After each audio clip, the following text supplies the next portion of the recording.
Wow, wyglądam trochę inaczej, a więc zrobiłam sobie przerwę od nagrywania przez chyba tydzień nie nagrywałam. Jestem opalona, czy wy to widzicie? Jestem tak opalona, leżałam na słońcu. Dzisiaj akurat wyszły chmury, ale potrzebowałam sobie zrobić taką przerwę od nagrywania, bo przechodziłam przez jakieś swoje rzeczy, o których mogę powiedzieć, bo to jeżeli chodziło o przyjaźnie i o sytuację trochę w naszym domu. Nie chcę opowiadać o tym teraz, ale może później, może opowiem, może nie. I jakiś pan się na mnie patrzy, ale to jest okej. Czuję się niekomfortowo, ale jest okej. Wjeżdżam na autostradę. Autostrada? Freeway. A gdzie teraz jadę? Jadę, uwaga, na coś, na co czekałam i nie wiem się doczekać. Jeżeli wiecie, opowiadam w jednym vlogu, że obserwuję taką jedną dziewczynę. To jest Amy France, Young Kombucha 420. Teraz zmieniła nazwę na Instagramie. I jest aktualnie w Los Angeles na miesiąc albo 2 miesiące, coś takiego. I organizuje pop-up w Canyon Coffee. To jest też jedna z moich ulubionych kawiarni. Organizuje tam, że będzie można kupić jej ciasto. Te takie mini cake, taki mega aesthetic i tak dalej. Pokażę wam za chwilę. Właśnie jest to dzisiaj o 9 rano. Jest już 9:10, więc będę trochę spóźniona, ale wydaje mi się, że powiedziała, że jest 95 ciast do sprzedania. Więc zobaczymy, czy kupię, czy uda mi się kupić, czy będzie tam kolejka, czy wiecie, będzie crazy, ale wydaje mi się, że ona jest bardziej niszowa i nie będzie tam, chociaż nie wiem, to jest Los Angeles, więc nie wiadomo. Jestem mega podekscytowana, dopiero co się obudziłam, dosłownie. Tyle się u mnie wydarzyło, czuję, że, nie wiem, czuję jakbyśmy, wiecie, byli tak trochę daleko od siebie. Czuję się, że jestem trochę zmieniona, odmieniona, ale tak naprawdę jestem dalej tą samą Sarą i czuję się trochę delusional. Wiecie jak to jest, jak się przechodzi przez jakieś tam trudności, to później po paru dniach, jak to wszystko minie, to ma się takie, co to w ogóle było, co się wydarzyło właśnie. Więc w takim jestem stanie. Wczoraj i dzisiaj i jutro jest Coachella i oglądałam sobie jak Lana śpiewała z Billie Eilish Ocean Eyes i dosłownie wow. Dwie niesamowite, po prostu one są niesamowite, po prostu są tak utalentowane i mają taki głos, że to jest niesamowite dla mnie. Ale to chyba coś oczywistego, bo ja nie umiem śpiewać. Okej, dobra. Jadę, pokażę wam Canyon Coffee, Pop-Up, Amy France, ciasta. Odezwę się później. Dzisiaj też muszę nagrać podcast, edytować go, a wieczorem jadę na Jazz and Game Night do koleżanek. Więc dzisiaj mam dużo rzeczy. Czuję się luźno, ale wiem, że będzie ciach. Jeszcze muszę cały podcast zedytować. Wczoraj miałam egzamin, midterm. Okej, teraz po prostu gadam, żeby gadać, więc widzimy się na pop-up. Pop-up.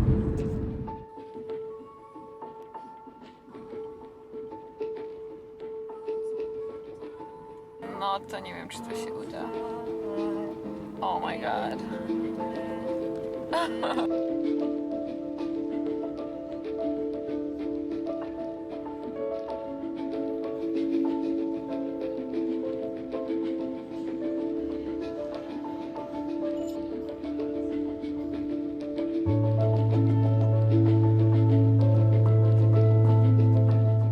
Zrobiło się tak zimno na zewnątrz. Weszłam jeszcze na targ vintage, targ na thrifting. Uwaga, kupiłam pierścionek. Mam w planie właśnie kupić dużo jakichś złotych pierścionków, ponieważ ja noszę głównie złotą biżuterię i mega mi się to podoba. Jak po prostu akcesoriami da się dużo zrobić. Był mega tani i zobaczę, gdzie będę go nosiła, ale chcę jakby więcej pierścionków nosić. Moja mama zawsze nosi pierścionki takie właśnie większe i mega mi się podoba. Chcę poszukać też jakieś bardziej takie vintage i takie, które mają sens, czy po prostu podobają mi się. Podobają mi się pierścionki, mam fazę.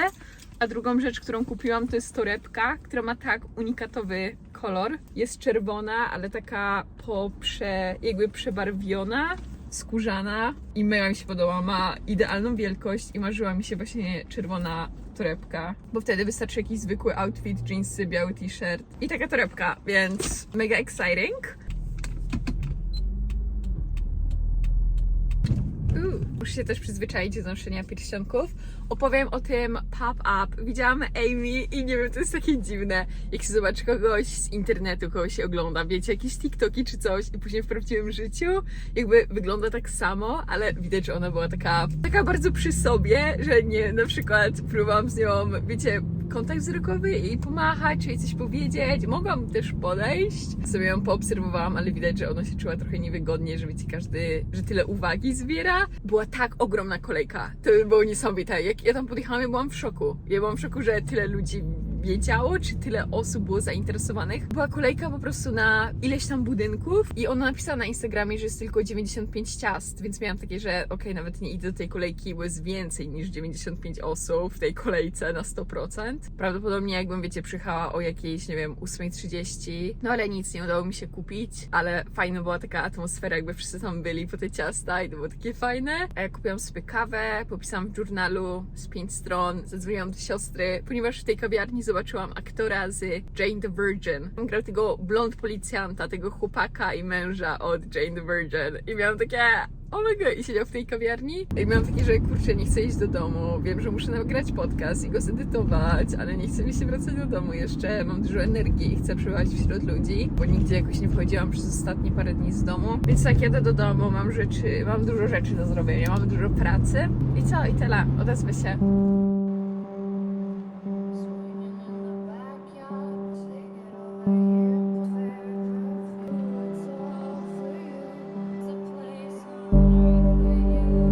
Jestem na miejscu, przyjechałam do dziewczyn, jestem spóźniona 40 minut, ponieważ piekłam ciasto i robiłam trening. I moje włosy. Piekłam szarlotkę z cynamonem wegańską. Jest to ciasto bez jajek, w ogóle tak wyrosło. Pachnie niesamowicie i jest jeszcze gorące. Czy mam coś zrobić z moimi włosami? Kiedyś często nosiłam je tak, że tu brałam to i rolowałam. Okej, wezmę to ze sobą i coś wykombinuję. Okej.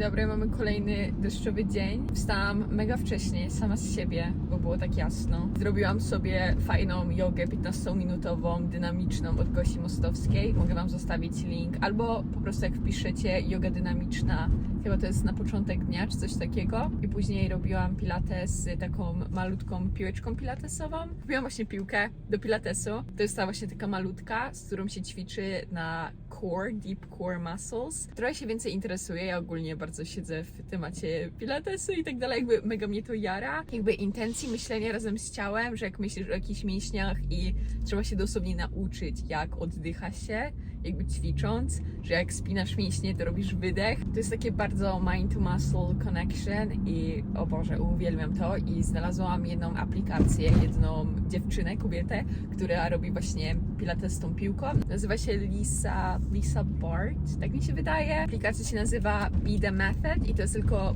B, literka B, The Method. I jest 7 dni free trial, więc jeżeli jesteście zainteresowani, to możecie sobie spróbować. Też są tam treningi bez żadnych jakby dodatkowych rzeczy, tylko za pomocą swojego ciężaru ciała, więc mogę bardzo polecić, bo zrobiłam ten 7-week trial i później sobie go przedłużyłam. Wykąpałam się i poszłam teraz właśnie na targ farmerów kupić jarmuż i szpinak. Dzisiaj mam do edytowania odcinek podcastowy i rzeczy do szkoły, zadania domowe, więc będę cały dzień siedziała przy komputerze prawdopodobnie. Odezwę się później. Uwaga, ostatnio sobie przypomniałam, że istnieje coś takiego jak ziemniaki, zwykłe ziemniaki. Myślę, że tutaj się tak przyzwyczaiłam do batatów, do słodkich ziemniaków i ostatnio wieczorem zrobiłam sobie właśnie frytki. Takie mam wspomnienie, pamiętam, że jak zaczynam YouTube'a i nagrywałam pierwsze tygodnie jedzenia, to cały czas robiłam jakieś frytki. Więc bardzo nostalgicznie, jadłam bardzo dużo ziemniaków w Polsce, bym powiedziała. I zrobiłam sobie sałatkę jarmuż, do tego wmasowałam tahini, oliwę, sól, pieprz, czosnek suszony, to co zawsze, cytrynę. Ugrillowałam sobie tempeh, jedynie na oliwie z solą. Później też te frytki podgrzałam. Mam ciecierzycę, też dam ją na patelnię. Trochę tam jest rozmarynu. Na górę dałam parmezan, kupiłam sobie nowy. Dodałam do tych frytek rozmarynu i wow. Powiem Wam, że ostatnio wydaje mi się, że potrzebowałam wziąć taką przerwę i czuję się już o wiele lepiej. Mówiłam w ostatnim vlogu, że czułam się bardzo, bardzo samotnie i tego tak nie dopuszczałam do siebie. I później, jak te wszystkie emocje tak opadły i tak sobie to przeżyłam, to zauważyłam, co ja mogę zrobić, żeby nie czuć się, znaczy nie czuć, ale jakby potrafiłam na to tak popatrzeć tak trochę z szerszej perspektywy, dlaczego się tak czułam i wiem, że na przykład jak jakieś osoby mi proponowały spotkania, to mówiłam, że nie mogę, że nie mam czasu. Miałam teraz dużo jakby rzeczy ze szkołą, więc jakby mam czas ograniczony na ludzi. Później miałam zaplanowaną randkę i też znowu z jakiegoś lęku, że nie ma czasu, że po co, odmówiłam ją.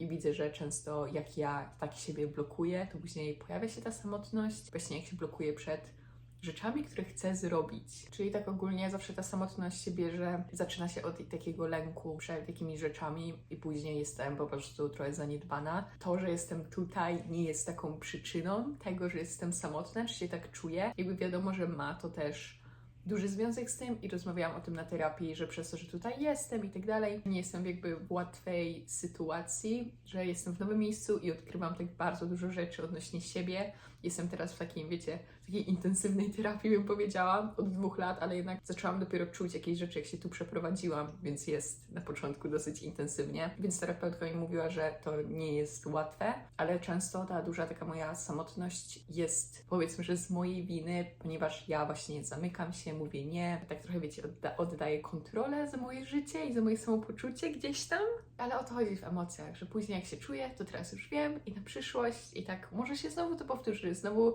popełnię błąd, chociaż to nie są błędy, tak się tylko uczymy w uzyskiwaniu właśnie świadomości. Coś, co mi zawsze pomaga, bo często jak ktoś się chce ze mną spotkać, coś zrobić, to mówię nie. Bardzo tak cenię swój czas, swoją energię i też jestem bardzo samodzielna i to jest do czego jestem przyzwyczajona, że bycie samemu i przełamuję się, jakby jest już duża zmiana, że dużo robię z innymi ludźmi, mam znajomych, mam bliskich znajomych i to jest duża jakby zmiana, ale i tak z automatu, jak ktoś coś proponuje, to mówię nie. I pamiętam, że w zeszłym roku próbowałam na wszystko mówić tak, że cokolwiek ktoś mi nie zaproponuje, to mówię tak i nie zastanawiam się, tylko tak i robię to. I to jest dobra metoda czasami na życie, żeby, wiecie, mówić na wszystko tak, bo wtedy ma się jakieś szalone doświadczenia i dużo się dzieje w życiu. Wiadomo, że musi być jakiś taki balans pomiędzy, wiecie, tak a nie, wiadomo, a nie planować sobie z góry jakby w głowie, ale ja zauważam w moim życiu, że jak mówię częściej tak, nawet jak nie chce mi się może, to jest jakby lepiej, ponieważ zyskuję jakby nowe doświadczenia, niż na przykład, wiecie, pozostaję w domu sama z sobą. Więc takie mam przemyślenia, możecie mi dać znać, jak wy czujecie, ale mój powód takiej samotności, to, że się tak czuję, to nie jest, że tutaj Los Angeles, że to jest główny powód, bo wydaje mi się, że nawet jakbym przeprowadziła się z powrotem do Polski, to i tak czułabym samotność, nieważne gdzie bym nie była, i tak bym się tak czuła i to jest okej. Jestem całkiem młoda, odkrywam te wszystkie rzeczy, staram się, wiecie, jakoś tym zarządzać i jest okej. Jakoś to minęło i mam teraz, że LA takie fajne i podoba mi się, więc wszystko się jakby tak zmienia i też to zaakceptowałam, jeżeli chodzi o to miejsce, jak się czuję wobec tego, jak tu jestem, że to jest wszystko zmienne od tego, jak ja się czuję. Zjem i chcę wam pokazać, jakie sobie nowe książki kupiłam. Zrobię wam book haul. Uwaga, book haul. Rozpuściłam włosy, żeby się wysuszyły, bo są dalej mokre. Skończyłam czytać książkę Seize the Day. Dosyć to była krótka książka. I szczerze na początku miałam takie, bardzo to było w stylu Dostojewskiego trochę, tak oparte na postaciach. Główną postacią tam jest Tommy, 40-letni mężczyzna, który ma kryzys, który rozwiódł się ze swoją żoną, który bardzo się stara o uznanie przez swojego ojca. Bardzo mnie tam zaciekawiło, jak wyglądały na przykład rozmowy pomiędzy nim, jakby Tommy, a swoją byłą żoną. Oni się jakby tak analizowali i było to całkiem ciekawe dla mnie i dużo jakoś potrafiłam tak wyciągnąć też jakby porównać z życia. Później, że Tommy, który ma 40 lat, Tommy w ogóle, on jakby nawet nie wie kim jest, że on całe życie stara się być ekstrawertyczny, żeby go zaakceptowali, ponieważ inne osoby chcą, żeby on był jakiś i on nigdy dosłownie nie był sobą, nie odkrył kim jest i cała to jest taka historia odnośnie tego, jak on znajduje trochę sposób na to, żeby przestać cierpieć. Dużo jest tam właśnie o bycie obecnym, tu i teraz. Tam taki wątek, więc mogę bardzo polecić, bo krótka książka, jak tylko się natkniecie na to polecam. Dużo takie do myślenia i bardzo mi się podobała. To były jakieś książki, które tutaj jakby ma Hailey i miałam takie, że kurczę, chcę coś poczytać, a już nie mam nic. Wszystko, co ja sobie kiedyś tam kupiłam, przeczytałam i uznałam, że okej, kocham czytać, więc kupię sobie znowu parę książek i zabieram się. Pierwsza książka, którą zaczęłam i teraz już ją kończę, Conversation with Friends, Sally Rooney. To jest ta sama autorka, która napisała książkę Normal People i na podstawie tej książki później wyszedł serial Normal People, którego nie dokończyłam. Muszę dokończyć. Ta książka na samym początku bardzo mi się nie podobała i bardzo mnie denerwowało to, jak nieświadoma jest bohaterka, która ma 21 lat. Taka zamknięta emocjonalnie, taka jakby ściana jest, nie? Myślę, że bardzo mnie to denerwowało przez to, że widziałam na pewno siebie z przeszłości, jak ona bardzo myśli głową, jak bardzo siebie nie zna, jak bardzo nie komunikuje niczego, myśli jakieś rzeczy, których nie mówi na głos i mnie po prostu rozrywało. Miałam takie, nikt się nie domyśli, o czym ty myślisz, co czujesz, powiedz to. Więc wydaje mi się, że przez pierwszą połowę książki miałam takie czemu, ale później jakoś jak tak zauważyłam, dlaczego mnie tak denerwuje, to zaakceptowałam i miałam takie, to jest po prostu historia tej bohaterki. To jest o młodej dziewczynie, która chce być pisarzem, albo jest pisarzem, pisze, która była w związku ze swoją koleżanką, później się rozstały. Wydaje mi się, że mam problem, żeby opowiadać o książkach, nie chcę też spoilerować. Później oni poznali taką parę, takie małżeństwo, zaczęli przebywać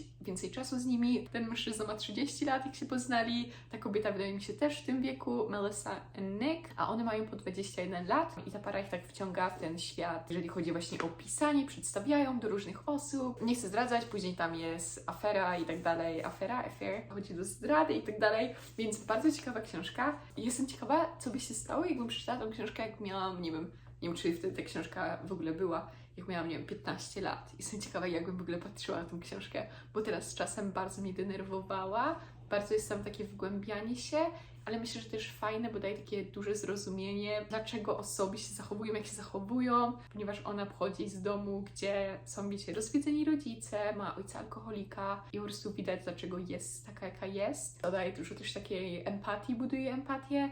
I tak szybko czytam tą książkę, dosłownie chcę wiedzieć jakby co dalej, więc jeżeli szukacie czegoś takiego przyjemnego do czytania jednak, co wciągnie Was po prostu w świat bohaterów, to mogę polecić. A jeżeli czytaliście książkę Normal People, to możecie mi dać znać po zobaczeniu serialu, czy warto czytać tą książkę, bo ja jestem taka zawsze, jak zobaczę jedno, to nie chcę robić tego drugiego. Jak na przykład przeczytam książkę, to nie chcę oglądać filmu czy serialu, bo wiem, że będzie gorsze. Jak zobaczę serial, to nie chcę czytać książki, mam takie, że już jakby wiem, o co chodzi, ale to możecie mi dać znać, a to mogę bardzo polecić.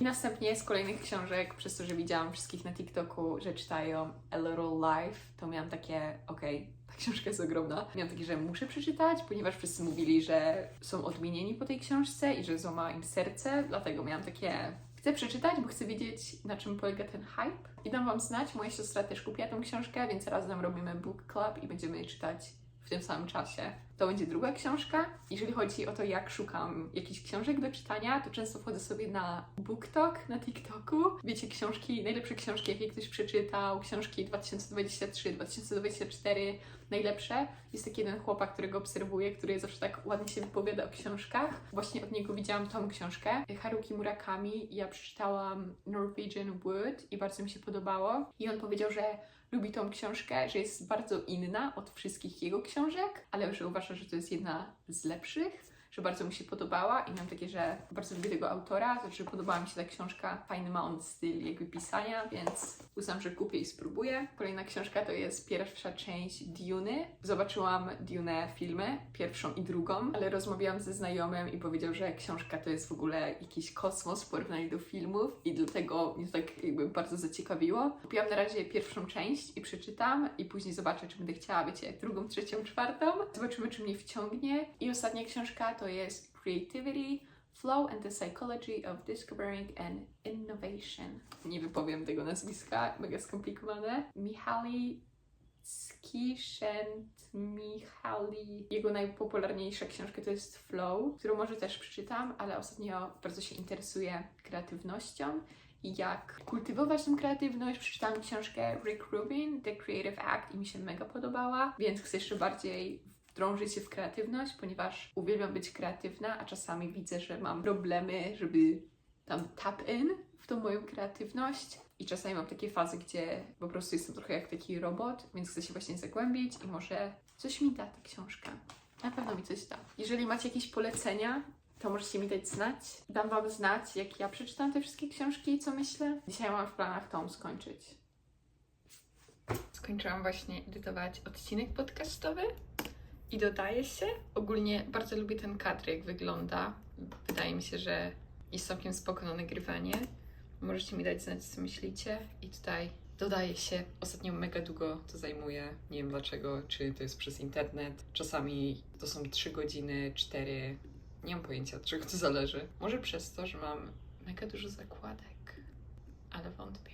A na obiad zrobiłam, uwaga, roasted carrots, takie przepiękne. Na samym spodzie jest szpinak, później miałam jakąś końcówkę komosy ryżowej z soczewicą zieloną, pieczone marchewki, też dałam parę ziemniaczków i na górę zrobiłam sos jogurtowy z tahini, z czosnkiem i miętę. Wygląda to przepięknie. O. Jestem właśnie w mojej starej okolicy, to jest mój Trader Joe's, do którego chodziłam po nogach zawsze. I idę się spotkać z Hope, idziemy do Jones, do restauracji, gdzie samochód wjechał w ścianę i była zamknięta przez parę miesięcy. I teraz znowu ją otworzyli. Śmieję się, ale to była katastrofa. Po prostu samochód wjechał i była cała ściana zburzona. Tam jest mega pięknie i tam jest taka iconic łazienka, więc wam pokażę. Tyle.